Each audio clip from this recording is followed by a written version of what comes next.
Hey everyone, this is Advocate Farheen Ansari and welcome back to the next very important topic of your English grammar, that is direct and indirect speech.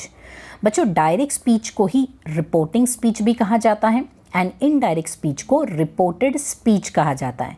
Well, to understand what is the basic difference between direct and indirect speech in a normal life, अगर मैं आपसे directly बात कर रही हूँ, इसे कहते हैं डायरेक्ट स्पीच.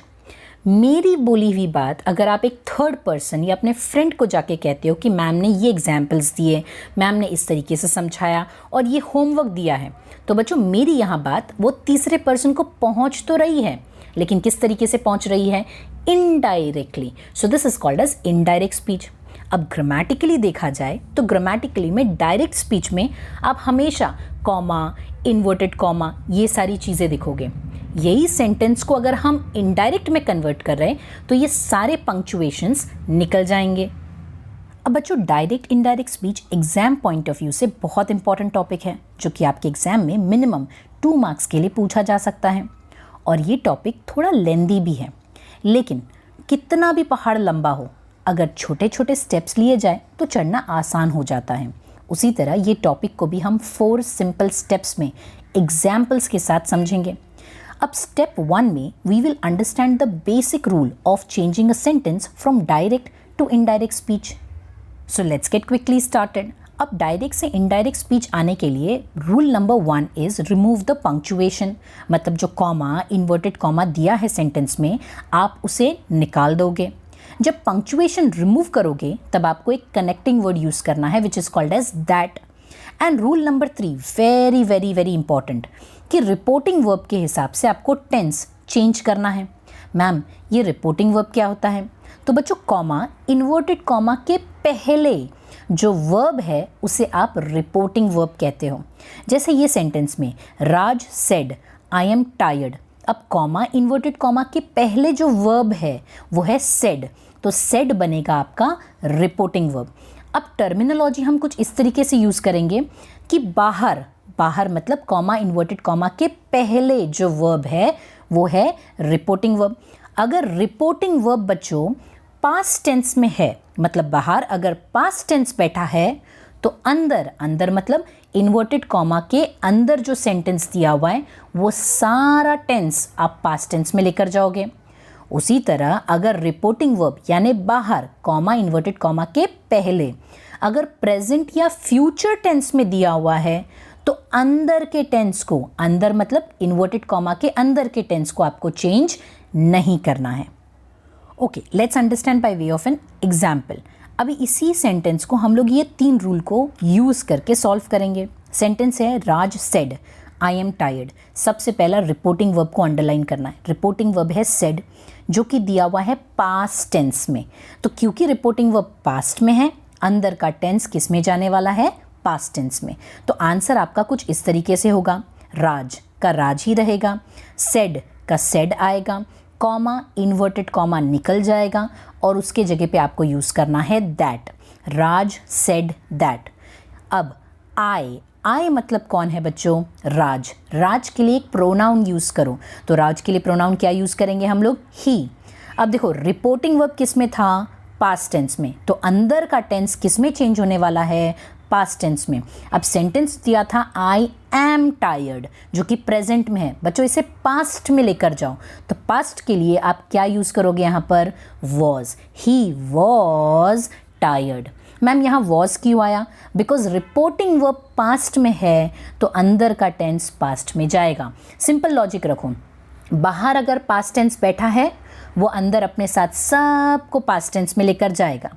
बाहर अगर प्रेजेंट और फ्यूचर बैठे हैं, अंदर के टेंस को चेंज नहीं करोगे. Let's understand by another example. अब यही सेंटेंस अगर ऐसा होता, Raj says I am tired. Now understand the reporting verb. Reporting verb comma, inverted comma के पहले होता है. यहाँ रिपोर्टिंग वर्ब है सेज, जो कि कौन से टेंस में है? प्रेजेंट टेंस में है. तो अब आंसर कैसे चेंज होगा? आंसर आएगा राज का राज रहेगा, सेज का सेज रहेगा, कॉमा, इन्वर्टेड कॉमा निकल जाएगा, तो उसके जगह पे आपको यूज़ करना है दैट. आई मतलब राज, राज के लिए एक प्रोनाउन यूज़ करो, तो आएगा यहाँ पर ही. बच्चों बाहर रिपोर्टिंग वर्ब प्रेजेंट है तो अंदर के टेंस को चेंज मत करो, अंदर का टेंस प्रेजेंट है तो इसे प्रेजेंट ही रहने दो। अब यहाँ पर ही एम टायर्ड, नो, एम सिर्फ आई के साथ काम करता है, तो प्रेजेंट के लिए आप क्या यूज़ करोगे, ही इज़ टायर्ड। देखो, जब रिपोर्टिंग वर्ब पास्ट में था अंदर हमने पास्ट में लेकर चले गए, जब रिपोर्टिंग वर्ब प्रेजेंट में है अंदर के टेंस को हमने चेंज नहीं किया। Okay, let's take another example. What if अगर सेंटेंस ऐसा दिया होता, राज will say I am tired. अब बच्चों यहाँ रिपोर्टिंग वर्ब अगर आप देखोगे तो इट इज़ विल से, मतलब फ्यूचर में है। अगेन, फ्यूचर में अगर रिपोर्टिंग वर्ब है अंदर के टेंस को आप चेंज नहीं करोगे। तो let's solve this. So your answer would be, Raj का राज रहेगा, विल से का विल से रहेगा, कॉमा इन्वर्टेड कॉमा निकल जाएगा तो उसके जगह पे आएगा दैट। आई मतलब कौन, आई मतलब राज, राज के लिए आप प्रोनाउन यूज़ करोगे ही। अच्छा, बाहर रिपोर्टिंग वर्ब फ्यूचर में है, अंदर क्या आएगा, ही इज़ टायर्ड और he will be tired. Well, मैं वही कह रही हूँ, अगर रिपोर्टिंग वर्ब प्रेजेंट और फ्यूचर में है तो अंदर के टेंस को चेंज मत करो, अंदर का टेंस प्रेजेंट है तो यहाँ पर आएगा he is tired. So this is how you will apply the basic rule. ये हमारा फर्स्ट स्टेप है to understand direct and indirect speech which will act as a base and foundation to the going other steps. तो I hope यहाँ तक का आपका concept clear है। Now we move on to the next step. बच्चों, हर step में हम एक लेवल ऊपर जाएंगे। अब स्टेप 2 में हम सीखेंगे कि अगर रिपोर्टिंग वर्ब पास्ट में दिया है तो चेंज ऑफ टेंस कैसे करना है, डायरेक्ट टू इनडायरेक्ट स्पीच। तो बच्चों, अगर बाहर यानी रिपोर्टिंग वर्ब पास्ट में है और अंदर यानी कॉमा इन्वर्टेड कॉमा के अंदर प्रेजेंट टेंस है तो सिंपल प्रेजेंट बन जाएगा सिंपल पास्ट। उसी तरह से प्रेजेंट कंटिन्यूस चेंज हो जाएगा पास्ट कंटिन्यूस में, प्रेजेंट परफेक्ट चेंज हो जाएगा पास्ट परफेक्ट में, प्रेजेंट परफेक्ट कंटिन्यूस चेंज हो जाएगा पास्ट परफेक्ट कंटिन्यूस में। तो यानी प्रेजेंट की चीज़ें किस में चली जाएगी, पास्ट में। कब, अगर बाहर रिपोर्टिंग वर्ब पास्ट में बैठा है तो। उसी तरह बाहर भी पास्ट है और अंदर का टेंस भी पास्ट में है तो फिर बच्चों सिंपल पास्ट को आपको चेंज करना पड़ेगा पास्ट परफेक्ट में। उसी तरह से पास्ट कंटिन्यूअस चेंज हो जाएगा पास्ट परफेक्ट कंटिन्यूअस में, पास्ट परफेक्ट पास्ट परफेक्ट में ही रहेगा and past perfect continuous past perfect continuous में रहेगा। यानी बॉटम लाइन इस पूरे चार्ट की ये है कि अगर बाहर रिपोर्टिंग वर्ब पास्ट में है तो अंदर प्रेजेंट है तो उसे पास्ट में ले जाओ, और अगर अंदर भी पास्ट है बाहर भी पास्ट है तो अंदर के टेंस को पास्ट परफेक्ट में ले जाओ।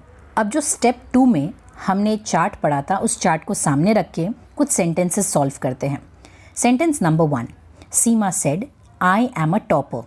अब इसको चेंज कैसे करेंगे, यहाँ स्टेप 1 में जो हमने सीखा और स्टेप 2 में जो हमने सीखा ये दोनों को ध्यान में रख के सेंटेंस सॉल्व करेंगे। तो सबसे पहला सीमा का सीमा ही रहेगा। सेड, देखो रिपोर्टिंग वर्ब यहाँ पर कौन से टेंस में है, पास्ट टेंस में है। तो याद रखो रिपोर्टिंग वर्ब अगर पास्ट में है तो अंदर का टेंस किस में जाएगा, पास्ट में जाएगा। कॉमा इन्वर्टेड कॉमा यहाँ से निकल जाएगा तो आ जाएगा that. Seema said that. I am a topper, I मतलब कौन, सीमा। सीमा के लिए एक प्रोनाउन यूज़ करो, the pronoun will be she. अब बाहर रिपोर्टिंग वर्ब पास्ट में है, अंदर प्रेजेंट है, सिंपल प्रेजेंट है तो ये चेंज हो जाएगा सिंपल पास्ट में। सिंपल पास्ट करने के लिए आपको सिर्फ यहाँ पर एम के जगह पे क्या यूज़ करना है, वॉज, एंड बाकी का sentence as it is, a topper. ये हो गया sentence change. Let's take another example. Vivek told I am waiting for the train. अब बच्चों यहाँ रिपोर्टिंग वर्ब देखो, कॉमा इन्वर्टेड कॉमा के पहले टोल्ड, अगेन पास्ट टेंस में है। बाहर अगर पास्ट टेंस है तो अंदर भी आपको पास्ट टेंस में ही लेकर जाना पड़ेगा। तो विवेक का आएगा विवेक, टोल्ड का आएगा टोल्ड, कॉमा इन्वर्टेड कॉमा निकल जाएगा, इसके जगह पे यूज़ करोगे आप दैट। आई मतलब विवेक, विवेक के लिए एक प्रोनाउन यूज़ करो विच इज़ ही। अंदर प्रेजेंट कंटिन्यूअस है, आई एम वेटिंग, तो प्रेजेंट कंटिन्यूअस चेंज हो जाएगा पास्ट कंटिन्यूअस में। ही के बाद आएगा वॉज, पास्ट कंटिन्यूअस। वेटिंग का रहेगा वेटिंग फॉर द ट्रेन। तो तो यहाँ पर हमने प्रेजेंट कंटिन्यूस को पास्ट में कंटिन्यूस में चेंज कर लिया। क्यों?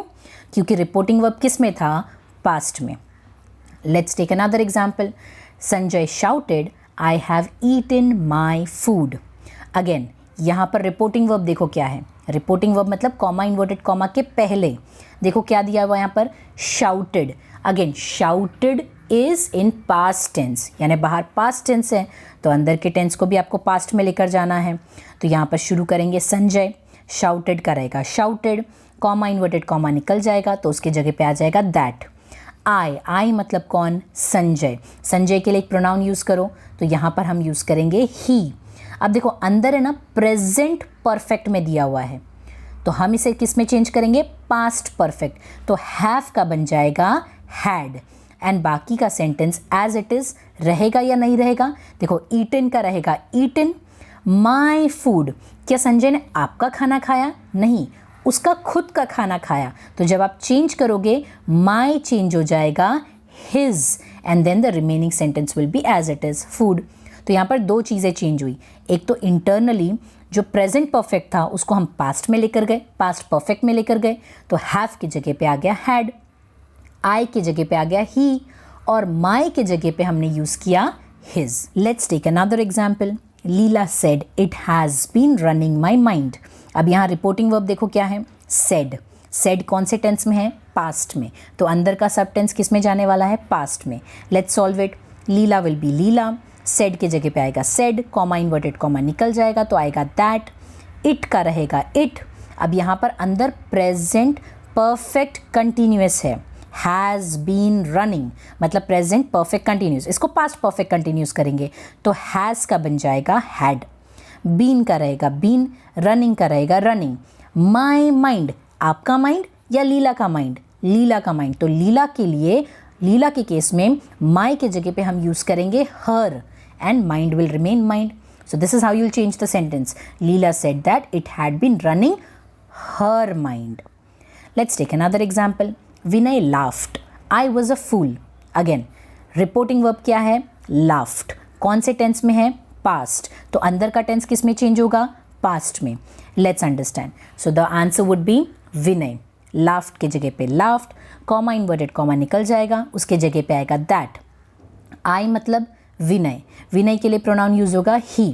अब बच्चों इंटरेस्टिंग फैक्ट यहाँ पर यह है कि बाहर रिपोर्टिंग वर्ब पास्ट टेंस में था, अंदर अगर आप देखोगे आई वॉज अ फूल, अंदर भी पास्ट है, बाहर भी पास्ट, अंदर भी पास्ट। तो अंदर के पास्ट को आप पास्ट परफेक्ट में ले जाओगे और पास्ट परफेक्ट में हमेशा एक वर्ड यूज होता है which is called as had. तो यहाँ पर आप क्या यूज़ करोगे? Vinay laughed that he had a fool? No. Grammatically sentence को करेक्ट करने के लिए एक वर्ड यूज्ड होगा which is called as been. He had been a fool. So this is how you change. बाहर भी पास्ट, अंदर भी पास्ट, तो अंदर के पास्ट को ले जाओ पास्ट परफेक्ट में। Let's take another example. Sampit said, I was preparing for my exams. Reporting verb ढूंढो। रिपोर्टिंग वर्ब क्या है? said. पास्ट टेंस में है, अंदर के टेंस को भी पास्ट में ले जाएंगे। देखो सॉल्व कैसे करेंगे।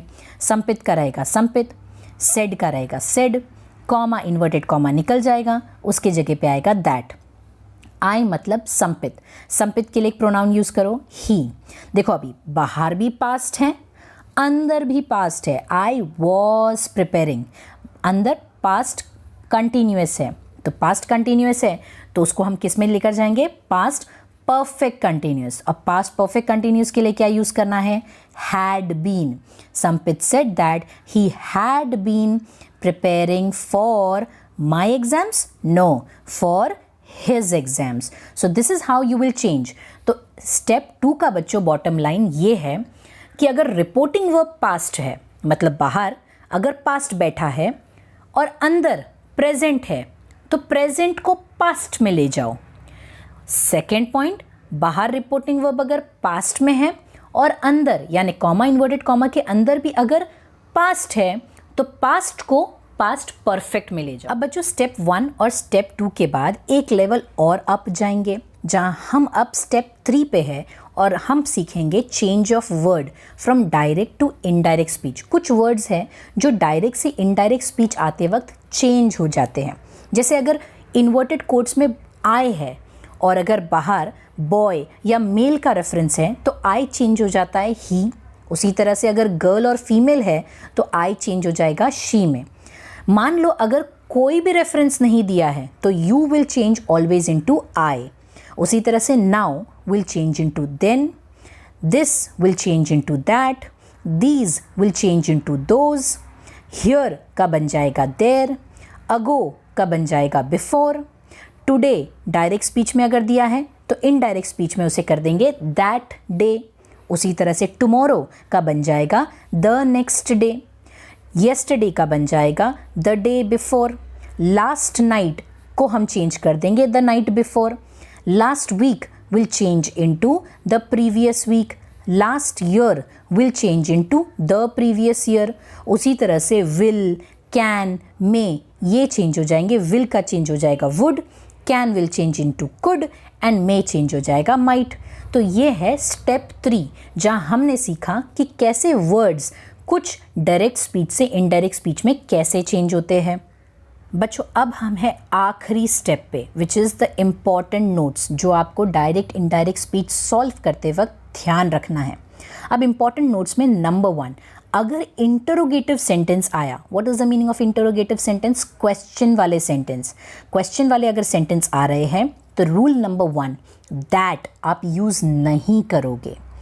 रूल नंबर 2, अगर WH क्वेश्चन आ रहा है तो ऐसे वर्ड्स का इस्तेमाल करो, क्वेश्चनड, इंक्वायर्ड, आस्क्ड। उसी तरह अगर रेटोरिकल क्वेश्चन आ रहा है तो ऐसे वर्ड्स का इस्तेमाल करो सेंटेंस में, if, weather.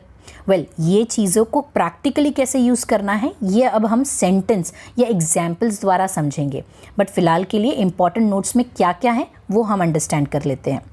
The next is imperative sentence. What is imperative sentence? जो सेंटेंस रीड करने पे आपको या तो रिक्वेस्ट या फिर ऑर्डर या कमांड लग रहा है तो वो सेंटेंस इम्परेटिव है। इम्परेटिव सेंटेंस का पहला रूल, अगेन इम्परेटिव सेंटेंस में भी आपको दैट यूज़ नहीं करना है। तो मैम फिर क्या यूज़ करेंगे? आप ऐसे वर्ड्स यूज़ कर सकते हो, ऑर्डर्ड, रिक्वेस्टेड, कमांडेड, और उसके साथ आप यूज़ करोगे टू। याद रखना इम्परेटिव में दैट यूज़ नहीं करना है, उसके जगह पे आपको क्या यूज़ करना है? टू, लेकिन इन वर्ड्स के साथ। उसी तरह अगर एक्सक्लेमेटरी सेंटेंस आता है, मतलब एक्सक्लेमेशन वाला सेंटेंस आता है, तो वहाँ पर आप ये वर्ड्स का इस्तेमाल कर सकते हो, विश्ड, प्रेड, एक्सक्लेम्ड, और उसके साथ आप दैट यूज़ कर सकते हो। And the last important note is, अगर कोई सेंटेंस यूनिवर्सल ट्रुथ है, फैक्ट है, या कोई प्रोवर्ब है, या कोई कोट है, या कोई सेइंग है, तो ऐसे केस में रिपोर्टिंग वर्ब अगर पास्ट में है तो भी अंदर के टेंस को चेंज नहीं करना है। मतलब यूनिवर्सल ट्रुथ, फैक्ट और प्रोवर्ब के केस में there will be no change in the tense. अब ये चारों इंपॉर्टेंट नोट्स को किस तरह से सेंटेंस सॉल्व करते वक्त हमें ध्यान में रखना है, let's understand by way of some examples. बच्चों अब जो हम सेंटेंस सॉल्व करेंगे उसमें आपको चारों स्टेप्स याद रख के सेंटेंस को सॉल्व करना है। जो step 1, step 2, step 3 and step 4 में हमने जो कुछ सीखा वो सब अब हम यहाँ पर क्या करेंगे? इम्प्लीमेंट करेंगे। Let's understand the sentence.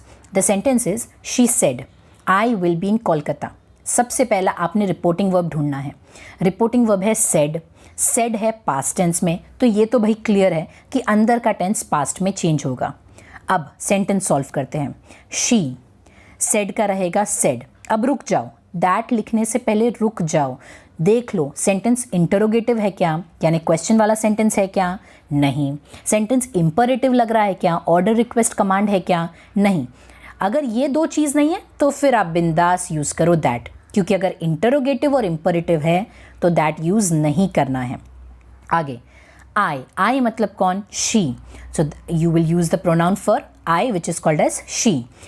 अब यहाँ पर बाहर पास्ट टेंस है तो अंदर का टेंस भी पास्ट में जाएगा, तो will change into would. I would be in Kolkata. So this is how you changed a sentence. Let's take another example. Raj said will you be coming for the meeting.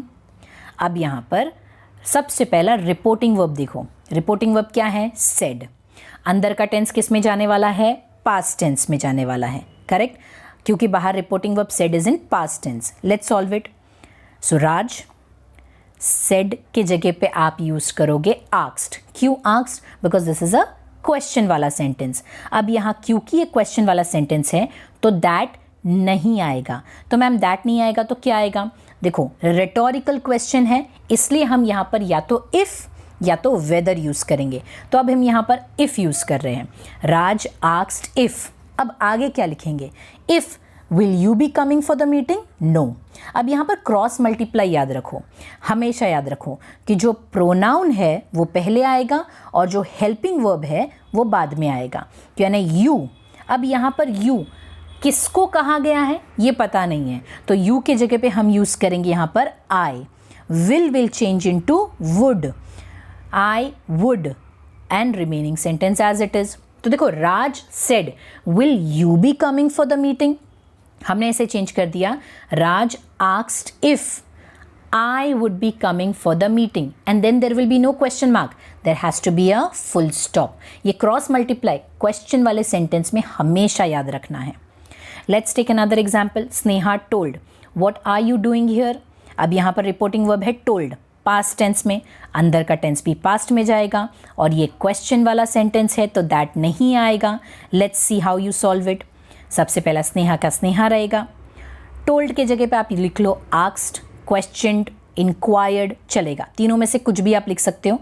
सो हमने यहाँ पर लिखा है asked, Sneha asked. That नहीं आएगा तो that के जगह पे हम जो क्वेश्चन दिया हुआ है वही लिखेंगे, स्नेहा आस्क्ड व्हाट।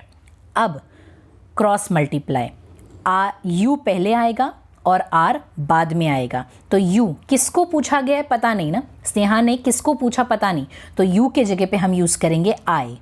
और आर यहाँ पर आएगा तो आर नहीं, पास्ट टेंस में लिखकर जाओ, what I was doing here का चेंज हो जाएगा there, and then there will be a full stop. Sneha asked what I was doing there. Let's take another example. Rafiq said to Ram go away. अब देखो ये sentence read करने पे go away ऐसा लग रहा है कि ये ऑर्डर है या तो ये कमांड है, मतलब ये सेंटेंस इंपरेटिव सेंटेंस है। अब इंपरेटिव सेंटेंस में भी कुछ चीज़ें आपको याद रखनी है। Let's see the reporting verb. What is the reporting verb? Said. अब सेड पास्ट में है, okay, let's solve it. Rafiq, अब सेड के जगह पे हम यूज़ करेंगे ऑर्डर्ड, बिकॉज हमें लग रहा है कि ये इंपरेटिव सेंटेंस है। तो इंपरेटिव सेंटेंस में आप ऑर्डर्ड, रिक्वेस्टेड, कमांडेड, इन तीनों में से कोई एक वर्ड्स यूज़ करोगे। तो हमने यहाँ यूज़ किया ऑर्डर्ड। रफीक ऑर्डर्ड, किसको ऑर्डर किया उसने? राम को। अगेन इंपरेटिव सेंटेंस में दैट यूज़ नहीं करना है, तो दैट के जगह पे हम क्या यूज़ करेंगे? To. Rafiq ordered Ram to, आगे सेंटेंस गो अवे। यहाँ कुछ चेंज करने की चीज़ नहीं है तो हम इसको एज इट इज़ लिखेंगे। So this is how you change an imperative sentence. Next is God only saved us, she reported. Look carefully. There is an exclamation mark, मतलब ये exclamatory sentence है and ये reverse में दिया हुआ है, लेकिन solve हमें सीधा ही करना है। God only saved us, she reported. आप शुरू किससे करोगे? She reported के जगह पे आप यूज़ करोगे exclaimed. She exclaimed. अब exclamatory sentence में that यूज़ करना है। She exclaimed that God only saved का saved रहेगा us, हमें बचाया या उन्हें बचाया? उन्हें बचाया। तो उन्हें के लिए हम यहाँ पर us को चेंज कर देंगे किस में? them में। So your answer will be she exclaimed that God only saved them. Then the next is the teacher said the earth is round. Now बच्चों what is the reporting verb over here? said. तो अंदर का tense किस में change हो जाएगा? Past tense में। Let's see the answer. The teacher said, comma inverted comma निकल जाएगा तो यहाँ पर आएगा that the earth, क्या आएगा यहाँ पर? The teacher said that। अब रिपोर्टिंग वर्ब पास्ट में है तो टेक्निकली तो आपको अंदर का टेंस पास्ट में लेकर जाना पड़ेगा, तो यहाँ पर क्या आना चाहिए? The teacher said that the earth was round। अगर आप ये लिख रहे हो इसका मतलब ये है कि टीचर ने जब कहा था तब अर्थ राउंड था। अब क्या कोई और शेप में हो गया है? नहीं, अर्थ का राउंड होना एक यूनिवर्सल फैक्ट है बच्चों, और ये यूनिवर्सल फैक्ट कभी चेंज नहीं होगा। इसलिए जब भी कोई सेंटेंस यूनिवर्सल फैक्ट वाले आते हैं वहाँ you don't have to change the tense. तो यहाँ टेंस को चेंज न करके आप सेंटेंस क्या लिखोगे? The earth is round. अगर ये नॉर्मल सेंटेंस होता तो क्योंकि रिपोर्टिंग वर्ब पास्ट में है तो अंदर का टेंस भी आपको पास्ट टेंस में लेकर जाना पड़ता, बट क्योंकि ये सेंटेंस एक यूनिवर्सल फैक्ट है, सेंटेंस अगर यूनिवर्सल फैक्ट, कोट या प्रोवर्ब है तो वहाँ अंदर के टेंस को आपको चेंज बिल्कुल नहीं करना है। तो बच्चों ये था entire concept of direct and indirect speech. Hope this video will help you to clear your basic concept. For practice questions on this topic, join in my Telegram group, of which the link is in the description below. Until we meet next time, thank you everyone. Bye bye.